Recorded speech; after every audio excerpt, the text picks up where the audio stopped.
começando mais um HBP Cast, o nosso podcast do Hospital Beneficência Portuguesa de São Caetano do Sul.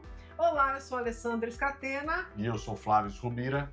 E hoje o nosso bate-papo é com o Dr. Rafael Marrich e o Dr. Felipe Schicoli, ambos urologistas do Hospital Beneficência Portuguesa de São Caetano do Sul. Tudo bem, doutores? Tudo ótimo. E olha, é um prazer tê-los aqui hoje. E eu acho que vai render muito, né, Flávio? Tem muito assunto, Tem muito assunto. Então você fica com a gente, porque vai ser bom demais o nosso bate-papo. A primeira pergunta, como sempre, é por que a medicina e por que a urologia? Coisa fácil. Fácil de se falar. A medicina acho que é meio que você nasce mesmo, né? Porque eu não lembro o momento que eu tive esse... Não é de família. Não é de família, eu não tenho, meus pais não são médicos, não tenho médico na família, acho que eu sou o primeiro. Olha só. Foi por necessidade, então Foi não tinha ninguém, né? Então, Precisava de alguém cuidar. Depois vai ter o único para ser o da família inteira, é trabalhoso. É o médico da família. Mas acho que foi isso mesmo, porque eu lembro que assim, eu tava na escola e já estudava para fazer medicina. Não lembro Teve uma época que até veterinária passou na minha cabeça, que você gosta de animal. Mas foi assim, meio que do nada, e eu acabei sendo levado. E a urologia, a gente estava até conversando aqui antes, que foi uma coisa assim, você sai da medicina sabendo que você quer fazer uma área cirurgia. Aí dentro daquela cirurgia, aí você vai segmentando, e aí no final, durante a especialização, que eu me apaixonei pela urologia, uma área muito completa, você consegue tratar criança, mulher, homem, idoso, jovem, então você tem um ambulatório muito cheio, né? Muita coisa para discutir, como vocês estão vendo, e a cirurgia também. Então tem cirurgia desde cirurgias endoscópicas, né, que a gente fala, cirurgia laparoscópica, aberta. Então é uma gama muito grande, quem gosta sabe o quanto é bom fazer urologia. E você, doutor? No meu caso, também, sou ovelha negra. Minha família. Primeiro também. Tive até um primo. Você escolheu ou foi escolhido? É isso, né? Você escolheu a medicina ou escolheram você para fazer medicina? Mais ou menos assim. Não, mas eu tive um primo que fez medicina, concluiu, mas não foi por conta disso que acabei indo fazê-la, né? E o meu motivo foi, eu tinha uma avó que, putz, coitada, ela teve muitos problemas de saúde ao longo da vida dela, e eu sempre ia ao médico com ela. E a gente, quando eu tinha um pouquinho mais de discernimento, né? E a gente ia, os médicos nem olhavam na cara dela. Aí eu falei, não dá, não quero ser assim. Olha. E aí que eu resolvi fazer medicina para ser diferente deles. E a urologia não. A urologia foi ao longo da formação, também não sabia exatamente o que eu queria fazer, mas ao longo da formação queria fazer tudo. E aí queria fazer tudo, achava tudo máximo. E ao longo da formação, realmente, eu gosto muito de anatomia, fui monitor de anatomia, dei aula de anatomia durante 6 anos, durante a faculdade, inclusive, e fui começando a pegar mais gosto pela parte cirúrgica. Fiz parte de técnica cirúrgica e comecei a pegar muito gosto por isso. E aí aí sabia que eu queria fazer residência de cirurgia geral, fiz cirurgia geral. Durante a residência de cirurgia geral, aí até comentei há pouco, né, tinha uma senhora bem senhorinha, que estava muito ruim, porque ela tinha um cálculo entupindo o canal do xixi dela, ela estava para morrer mesmo, estava com sepse, pielonefrite entupida. E aí naquela ocasião, o meu residente, meu R+, ele falou assim, não, vai lá, passa o duplo J nela, fica aqui do seu lado e tal. Aí fui e passei o duplo J. Assim que eu passei aquele duplo J, saiu pus. Em alguns minutos, aquela senhora, você olhava no monitor, ela voltou começou a viver. Olha. Aí eu falei, não, é isso. E aí também pensei muito nisso que o Rafa falou. Dentro da urologia a gente tem possibilidade de fazer muita coisa, né? Não só a parte clínica, em consultório, ambulatório, sim, a parte cirúrgica é muito diversificada. Por exemplo, o Rafa tem uma experiência grande em fazer laparoscopia, cirurgia robótica, atua bastante em próstata. Eu acabei indo mais para a vertente em relação a litíase e cálculo renal. Tem urologistas que fazem mais a parte uroginecológica, tem urologistas que cuidam da parte de andrologia, Hormonal, que é de né? disfunção, parte hormonal, quando há necessidade de fazer Transplante. reposição ou não, transplante. Uma época da minha vida fiz bastante Muitas transplante. subespecialidades, né? Dentro da Dentro da urologia, urologia, né? É você muito consegue bacana. muita coisa. Então foi por Gama, conta né? disso, né? Da É. gente ter essa possibilidade de poder atuar em diferentes frentes e com a possibilidade de fazer uma coisa que a gente acha que talvez façamos melhor naquilo, né? Assim.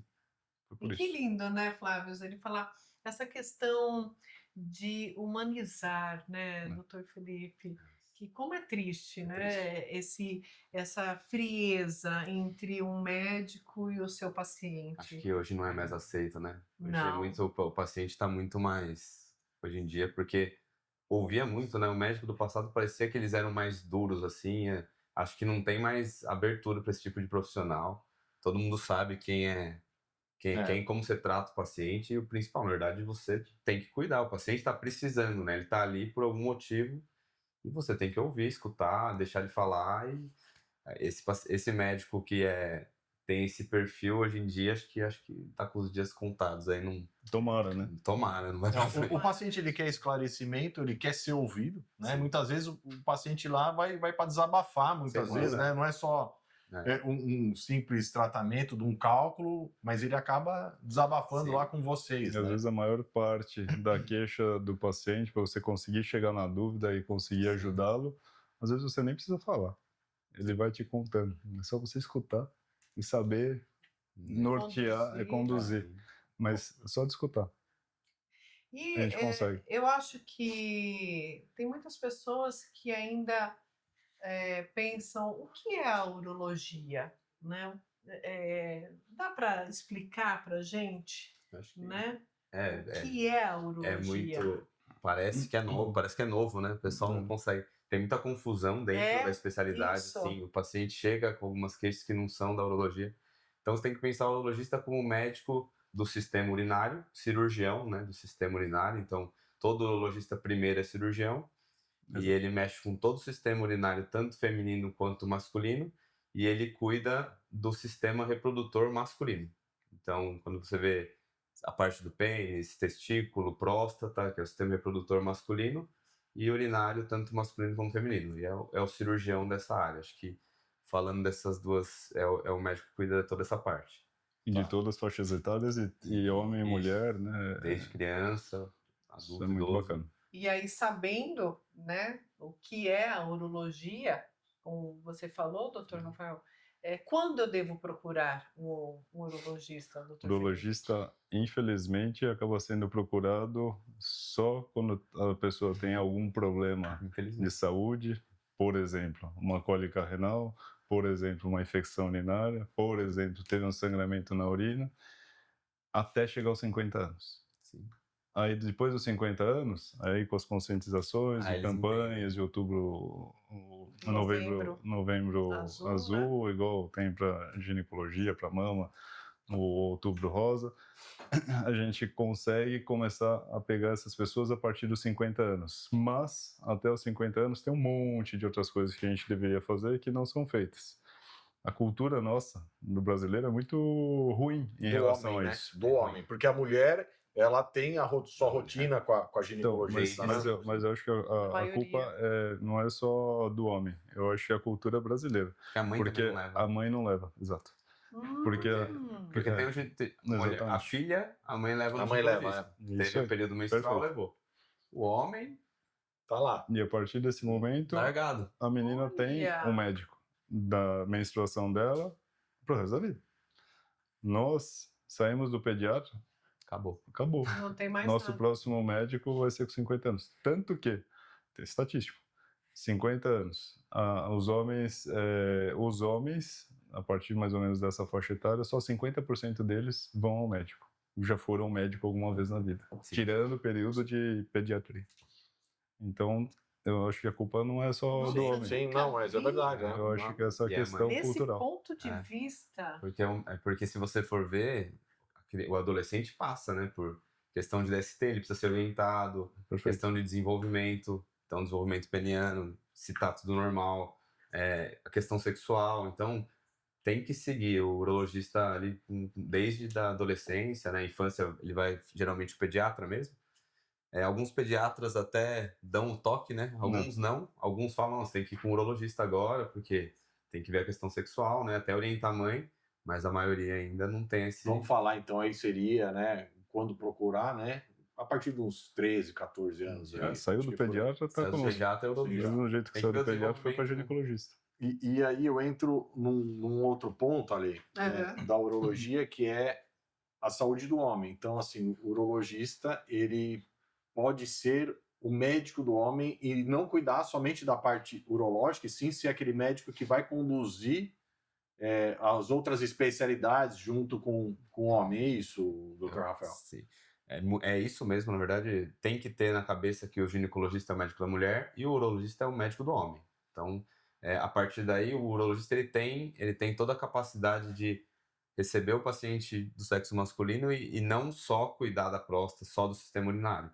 Parte hormonal, toda a parte cardiovascular, a gente também dá uma atenção para isso. Então, se você for num urologista, ele vai ter que cuidar também, pelo menos solicitar e conversar com você sobre toda a parte hormonal, cardiológica.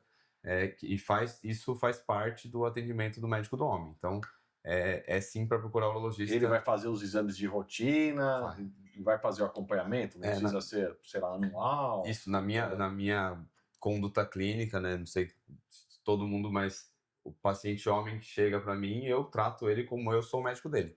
Então eu vou sim investigar toda a parte. Colesterol, triglicérides, a gente pede todos esses exames. Então, parte hormonal, às vezes pede um eco, tem que fazer essa parte, porque a gente não vai acabar cuidando. Se tiver algum distúrbio, você vai encaminhar para o especialista, sim. Mas quem faz esse screen todo é o urologista, na minha visão, e eu acho que é isso mesmo.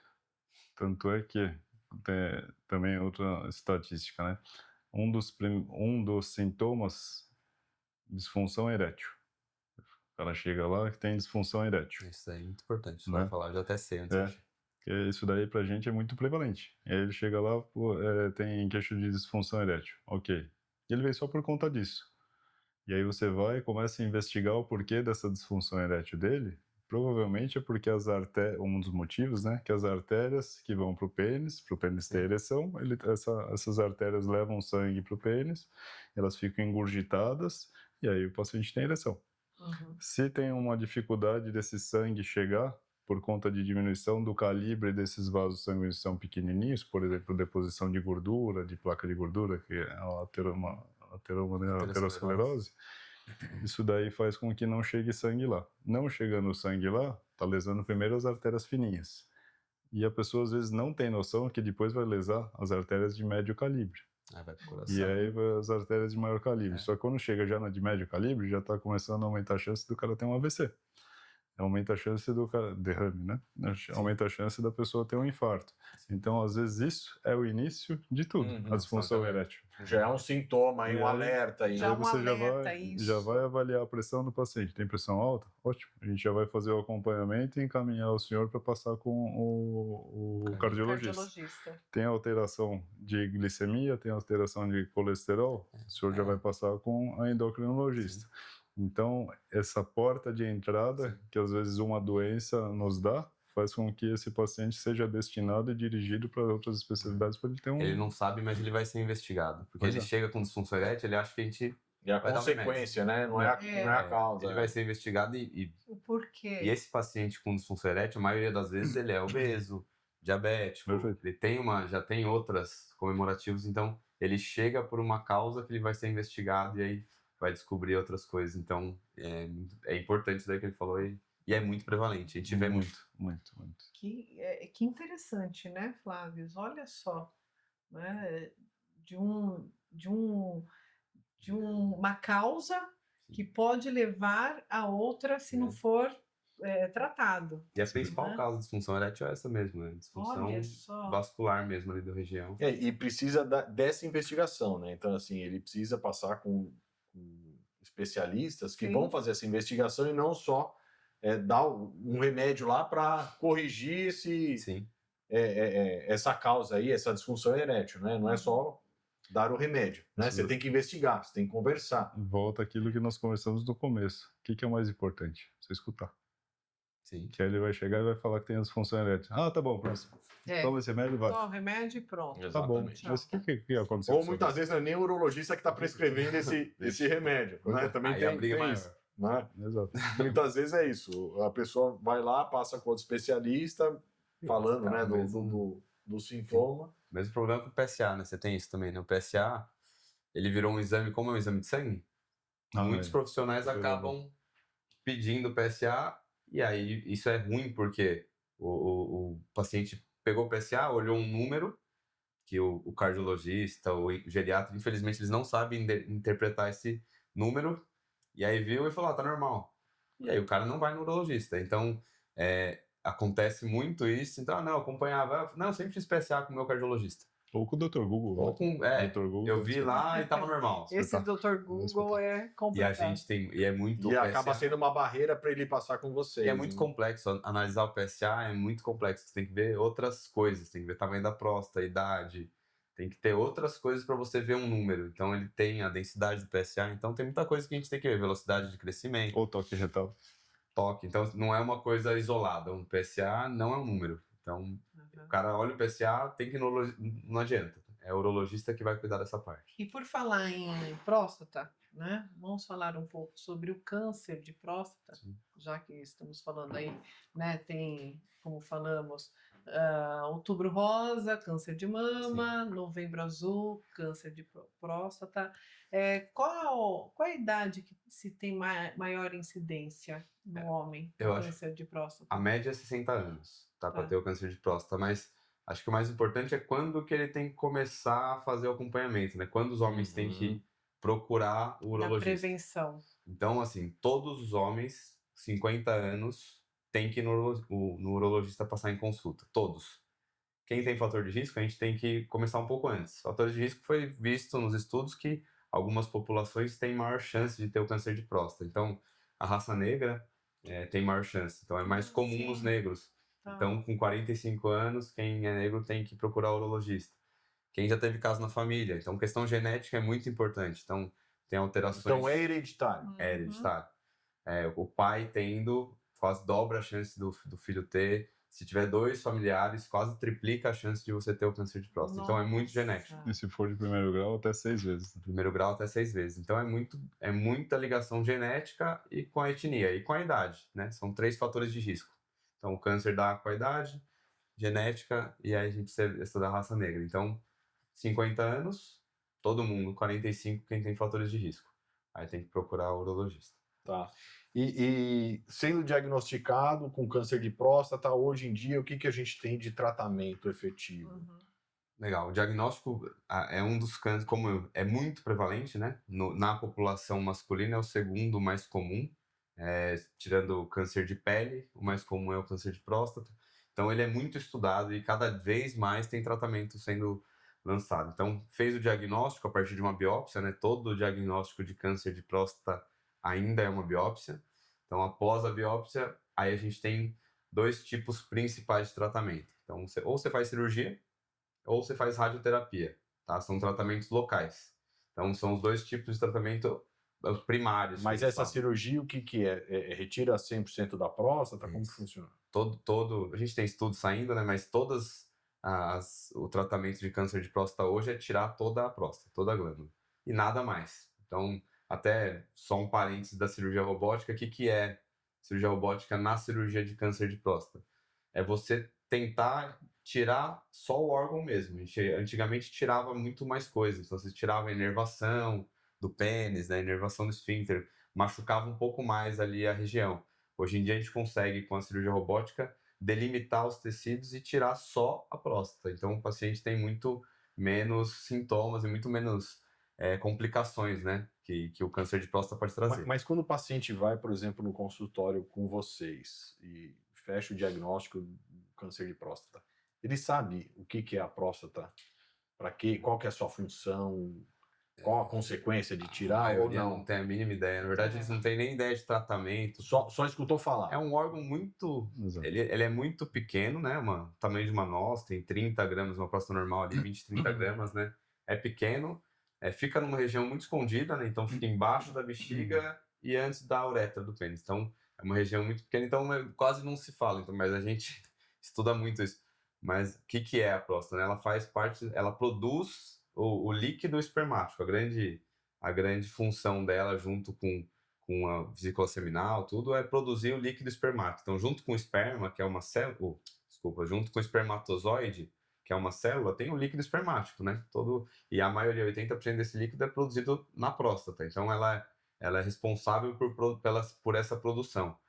O paciente que tira a próstata, tira as vesículas seminais junto com a próstata, zera a produção de líquido espermático. Então, essa é a função principal da próstata. Certo. Doutor Felipe, e nessa questão, o câncer da próstata, né, de próstata, tem cura? Sim. Tem. Qual que é um bacana e acho importante da gente sempre divulgar para a população, quanto mais melhor, né? É que fazer o diagnóstico precoce, a gente tem uma chance de cura muito grande. Em torno de 90, 95% dos pacientes no diagnóstico precoce são curados. Agora falar, estamos fazendo a prevenção do câncer de próstata. Não é isso. A gente não faz a prevenção. A gente faz um estímulo de fazer com que a população chegue nos consultórios dos urologistas para ter um diagnóstico mais precoce possível. Entendeu? Existem alguns trabalhos falando em relação à possibilidade de talvez diminuir e reduzir a probabilidade da pessoa vir a desenvolver o câncer, tendo um estilo de vida mais adequado, dormindo bem, fazendo atividade física, a obesidade tem um pouco de relação que eles querem. Diminuir a obesidade, diminuir a ingesta de carne vermelha, gordura de animais. Então tem algumas coisas que, se somando 1% disso, 2% daquilo, talvez a gente consiga uma diminuição dessa probabilidade, mas não tem nada específico. Então, o mais importante é que dá para a gente fazer um diagnóstico precoce, e com o diagnóstico precoce, uns 90, 95%, de acordo com os trabalhos, né? Você tem cura. É muito prevalente. Muito prevalente. 71 mil casos por ano, mais ou menos, de câncer de próstata. 71 mil casos. 2023, 17 mil mortes.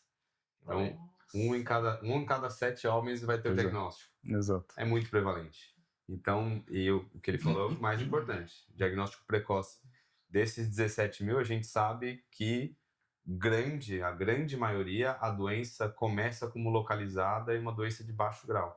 Então, se você pegar esse paciente no começo, ele tem cura. E é cura total. E a cura é no tratamento primário, igual eu falei, radioterapia ou cirurgia. Você fez um tratamento, o paciente cura.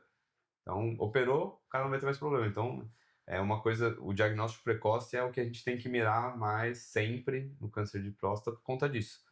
Baixa a mortalidade se fizer o diagnóstico precoce. O Felipe, e assim, o diagnóstico é baseado numa biópsia, é isso?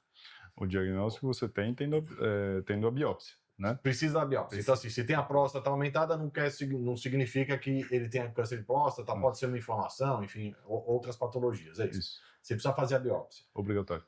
E você ter diagnóstico de câncer, tem que ter biópsia. Independente do e hoje, como que tá essa biópsia? Dolorida, não? Faz com sedação? Faz sem? Tem acesso a toda a população? Porque nós estamos falando do hospital privado, mas e aí? E no resto do Brasil, né? Teve um período, né? Eu fiquei muito tempo ligado à Faculdade de Medicina da UBC, e aí tinha uma época que eu acabei até coordenando um serviço público em Mauá, e eu fazia as biópsias de próstata do pessoal. E lá, o acesso que o pessoal tinha em relação a fazer a biópsia de próstata era espetacular. Era uma coisa assim, melhor do que muitos dos hospitais públicos, dos hospitais particulares que a gente tinha facilidade de acesso. Eu tinha uma experiência boa também. De faculdade, né, do SUS. É uma coisa que funciona muito bem. Graças a Deus a gente tem essa possibilidade.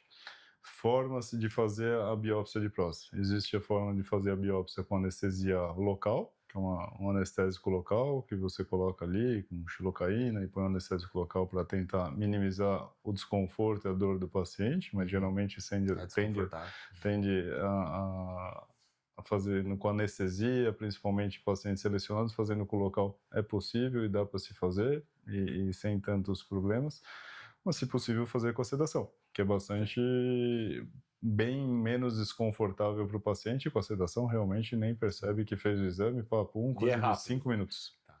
Tá saindo. Tem hoje em dia também, já está em estudo avançado, e na verdade sendo bastante feito, com comprovação também, a transperineal. Sim.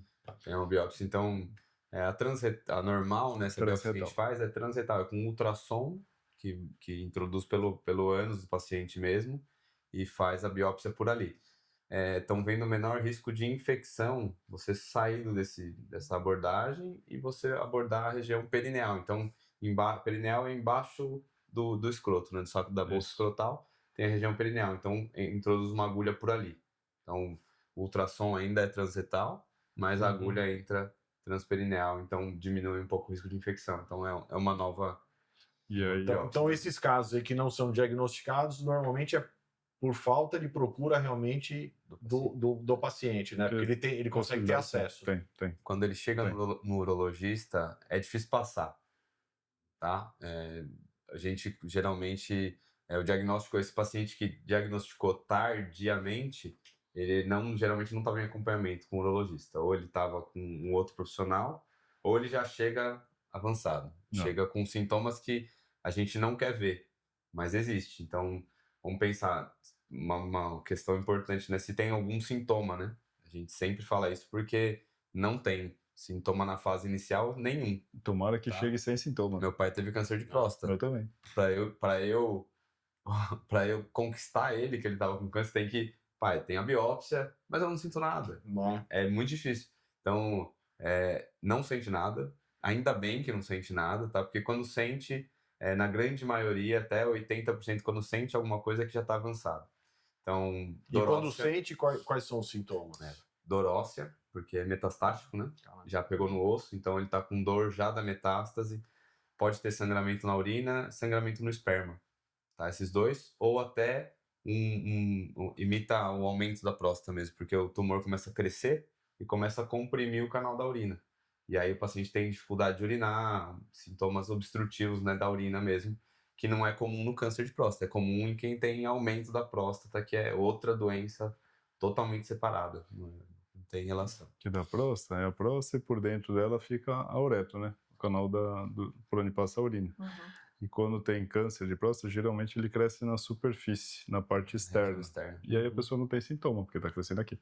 Agora, quando tem um tumor muito avançado, ela começa a crescer para cá, começa a crescer para dentro e tem sintoma. E quando a próstata é grande, que você tinha comentado até um pouquinho antes, quando a próstata cresce por hiperplasia prostática benigna, HPB, aí faz com que a próstata ela vá crescendo como um todo, mas principalmente começa a fechar. Ela vai fechando. E aí tem mais sintoma. Então a pessoa não tem sintoma, não tá nem aí. Ela fica muito escondida, né? Ela fica embaixo da bexiga. E aí ela não tem para onde crescer para fora. Então a próstata começa a crescer, ela limita e ela começa a comprimir o canal do xixi, que é por onde sai. Então é por isso que dá o sintoma do aumento da próstata, que é sempre urinário, né? A maioria das vezes, né? Acordar muitas vezes à noite para ir no banheiro, sentir que não esvazia inteiro, então o cara urina, mas passa alguns 10 minutos, precisa de novo para esvaziar, porque não esvaziou total. Então tem sintomas de... Normalmente leva um tempo ainda para ele perceber esses sintomas e procurar um médico, né? Homem? Que aí acaba... Homem perceber não, ele negligencia, né? Homem tem estudo, né? Que o homem tem que estar com uma dor insuportável para ir no médico. Para poder ir ao médico. O homem, ele se sente o provedor da família, né? É difícil ele parar. Ele às vezes não pode parar. Só que às vezes se não poder parar pode ser muito pior, né? É ruim. Porque se ele para cuidar dele, ele vai ter uma vida, uma sobrevida e qualidade de vida melhor, que vai proporcionar uma melhor qualidade de vida para a família inteira. Não consegue ver isso a médio e longo prazo. Exatamente, né? Esse é o problema, né? E aí deprime depois, porque ele quer cuidar da família, ele não se cuida. Só que aí ele não se cuida e depois a família cuida dele. Porque ele tá... Isso aí. E aí a família cuida dele e o cara fica deprimido, porque ele não quer... Como assim, né? Não aceita, né? Sou eu que tenho que estar provando. Exatamente. Isso é uma coisa... É triste, mas acontece bastante. Tá. Eu queria que vocês falassem um pouquinho, que muios rotulam como o queridinho, né, dos urologistas, o Tadalafila. Então, como que vocês têm recebido os pacientes que estão procurando no consultório, a indicação, não indicação?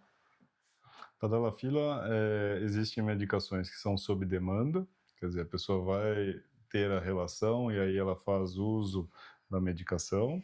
Existe uma dose que é muito mais baixa, com menos efeitos colaterais, que é de uso contínuo.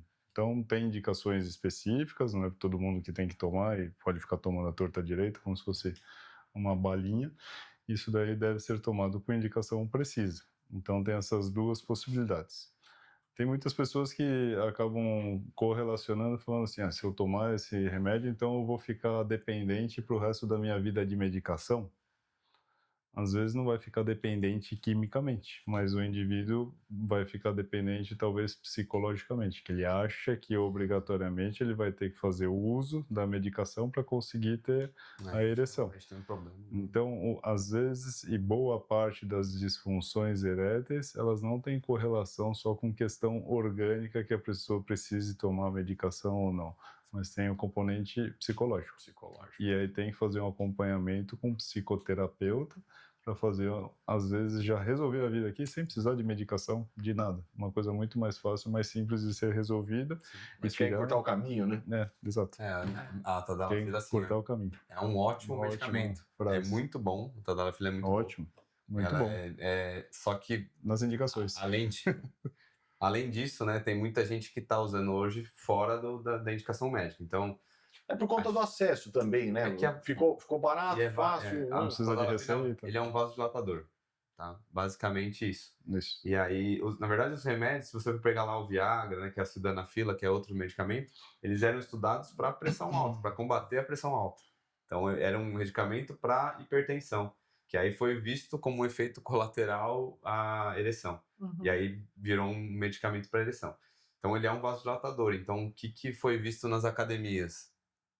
A gente vê hoje em dia, vasodilatador ajuda no treino. Então, tem muita gente de academia que toma diário como se fosse um vasodilatador. Então, não é para isso. Urologista não vai prescrever uma tadalafila para treinar, mas a gente vê muito por aí nas academias. Porque hoje compra sem prescrição. Pode ir lá comprar. E num preço... Tem isso, né? Aí o cara toma para academia. Aí ele vê que teve às vezes até uma melhora da função sexual ali, e aí ele não sai mais daqui. Não larga mais. Vira um ciclo, né? Estamos falando da urologia em relação aos homens. E a urologia na mulher? A urologia em relação às mulheres, pra vocês terem uma ideia, meu consultório, talvez metade dele seja composto de mulheres e metade de homens, né? Tem a falsa impressão de que o urologista é o médico do homem, né? Até no começo nós falamos, né? Sim. Tem que sair, tem que ir pro urologista e tal, mas é por conta... Também é. Que também é. Mas a questão de infecções urinárias nas mulheres, presença de cálculo renal, isso daí são coisas que acometem tanto o homem quanto a mulher. Cálculo renal, de cada 4 pessoas, 3 são homens e 1 é mulher. Mas veja como o homem não se cuida. Minha especialidade em urologia é cálculo renal, é o que eu mais faço. E metade do meu consultório é mulher, mesmo a casuística sendo 1 em relação a 3 dos homens. Porque elas se cuidam. E eles não. Elas vão atrás. Mas, além dos cálculos renais, tem a questão, principalmente de infecção urinária. Tem também as questões relacionadas à micção, que às vezes tem urgência em fazer xixi, que é mais prevalente isso nas mulheres do que nos homens. Tem incontinência urinária, que acaba sendo mais prevalente nas mulheres, que pode ser uma perda, incontinência que é a perda urinária. Mas o porquê desse motivo da maior incidência? Mulher? A uretra, na verdade, é a anatomia da mulher, né? A uretra da mulher é muito curta, né? O homem tem todo o pênis da uretra, e a mulher tem a uretra curta, fora que é muito mais comum também depois da gestação, né? A gente sabe que a gestação, a musculatura ali da pelve da mulher acaba dilatando, o assoalho pélvico, e aí toda vez que tem a gestação ele vai lá, dilata um pouquinho, mas ele não volta 100%. Então a mulher que não faz atividade física, né, nada para fortalecer a pelve, ela pode acabar tendo incontinência urinária, né, no futuro, mas e uma coisa muito ruim de cultura de mulher é achar normal perder xixi. Então tem muita mulher... Isso mulher que teve parto normal ou cesárea? É por causa da própria gestação. Sim, por conta só da gestação, independente o parto normal pode também piorar esse quadro, mas só a gestação já é um fator de risco. Principalmente o trabalho de parto prolongado, que se tenta fazer o trabalho de parto normal. Isso. E a mulher acha normal. Tem muitas mulheres que falam, minha avó sempre perdeu, né, dá risada e acha engraçado que perde quando ri. Vai dar risada, os escapos, escapa, né? E é absolutamente não é normal. Tá. Principal, assim, porque o que vai levar, né? Incontinência urinária principalmente pode levar a uma infecção de urina, que é o grave é isso, né? O perder o xixi é um incômodo e às vezes tem paciente minha deprimida que não sai de casa e era superativa por conta de perder urina. Então, não é normal, acho que é uma coisa, um alerta para a população masculina e feminina que acha que acontece com a vida e não é normal, tem que procurar sempre ajuda quando tem. E ter infecção urinária, né? Para as mulheres, fala, puxa, tem infecção urinária, é uma coisa recorrente. Eu tenho, minha irmã tem, minha prima tem, não sei o que. Não nos devemos acostumar com coisas ruins, né? O normal é não ter, né? Assim, estatisticamente, trabalho científico, até 4, 5 vezes ao ano para a mulher é considerado normal. Mas normal para quem? Para uma população. Eu acho uma paciente que tem uma vida ativa, trabalha, tem os filhos, tem que cuidar disso, daquilo, daquele outro. 2 vezes que ela tem infecção urinária naquele ano, já é uma coisa que pode fazer com que mude completamente a rotina dela e da família, né?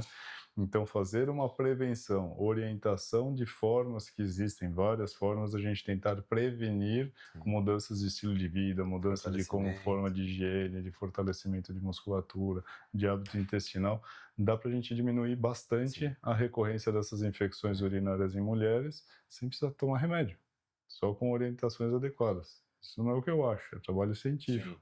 Isso daí é meta-análise, isso daí é baseado em evidência. Então, isso daí é o que realmente acontece e a gente vê em consultório. Quando você faz a orientação adequada da paciente para fazer a prevenção em relação às infecções urinárias, 70% a 90% dessas mulheres vão diminuir essa recorrência e tê-las bem esporadicamente, melhorando a qualidade de vida delas de forma de ouvir. E outra coisa muito ruim da população feminina é o intestino, né? Exato. Elas acham que também o intestino, não, eu faço a cada 7 dias o meu, ou a cada 5 dias.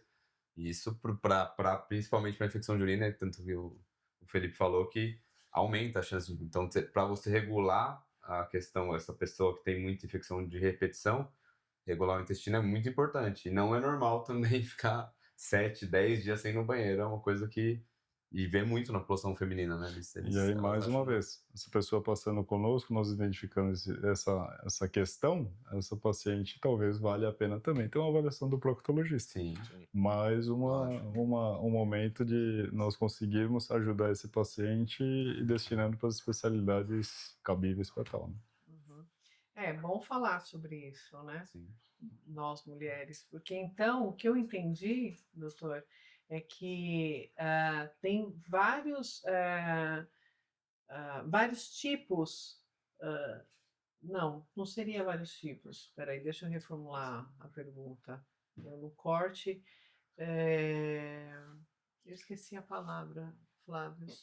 Tipo vários assim, fatores? Vários fatores, isso. Tem vários fatores. Isso. Então, doutor Felipe, para a mulher ter a infecção urinária, tem vários fatores, não é um único só. São vários. Né? Porque tem a questão da vagina da mulher, a questão da higiene, né? A vagina estar mais próxima do ânus, mas tem outros fatores também, então. Tem. Uma vez até tentei em escolas públicas, não tive essa possibilidade para dar essa orientação para as crianças. Porque quem que faz errado? São as crianças que estão fazendo errado? Não. Elas aprenderam com as mães que fazem errado, que aprenderam com as avós e assim por diante. Exatamente. Na questão da higiene, né? De se limpar, em vez de ser da frente para trás, faz de trás para frente, porque parece ser mais fácil. Isso, tem que ir da região limpa para a região suja. Igual quando a gente faz asepsia, que a gente vai limpar um paciente antes de fazer o procedimento cirúrgico. Do limpo para o sujo. Então, se tiver a possibilidade de orientar e doutrinar essa criança na escola, ela vai orientar e talvez doutrinar. Sim, para ensinar os próximos. Não, assim, mãe, você está fazendo errado. Entendeu? É isso mesmo. Quanto que a gente aprende com os nossos filhos, né? Então tem a questão da higiene e quais os outros fatores? Pode ser também falta de tomar água, isso... Diminuição de ingesta de líquido, é uma delas. A limpeza de forma errônea, né? Que depois de fazer xixi ou cocô, sempre se limpar da frente para trás. Não usar lencinho umedecido, não usar chuveirinho, não usar bidê, que isso daí você faz uma translocação de bactéria que joga água na região da vulva e bactéria que está na região das fezes acaba indo para a região da vagina, da uretra. Aí acha que está limpando demais, mas é o contrário. Tanto, né? Que uma das coisas a ser vista e orientada, excesso de higiene. Excesso de higiene quando está tomando banho, usa chuveirinho, faz a mesma coisa. Pode fazer essa translocação bacteriana dessa região vulvar. Esvaziar a bexiga antes e depois de ter a relação sexual, que aí você faz com que, no momento que faz o xixi, você acidifica o canal da urina, como se você impedisse com que a bactéria escalasse para chegar na bexiga da pessoa. Melhora do hábito intestinal, né, que a gente havia conversado por conta também dessas bactérias que acabam indo de um lado para o outro. Então, segurar o xixi também, né? Deu vontade de ir ao banheiro? Vá ao banheiro. Não, tô numa reunião. Eu vou muito, mas que é bom, você tem que ir muito. Que bom, né? Que bom. Não vou beber. Que vai tomar água. Mas são orientações pequenas que fazem muita diferença. Importantíssimo. Tem pessoas que têm necessidade de tomar antibiótico, às vezes profilático, que vai tomar durante um tempo, todo dia toma uma dose pequena. Tem outras formas de prevenções? Sim, mas, a grosso modo, né, para a população em geral, são coisas simples que são factíveis e possíveis de todos nós fazermos, né? Sem gastar dinheiro. E que faz da forma errada, né? Então, assim, você já faz, né? Então.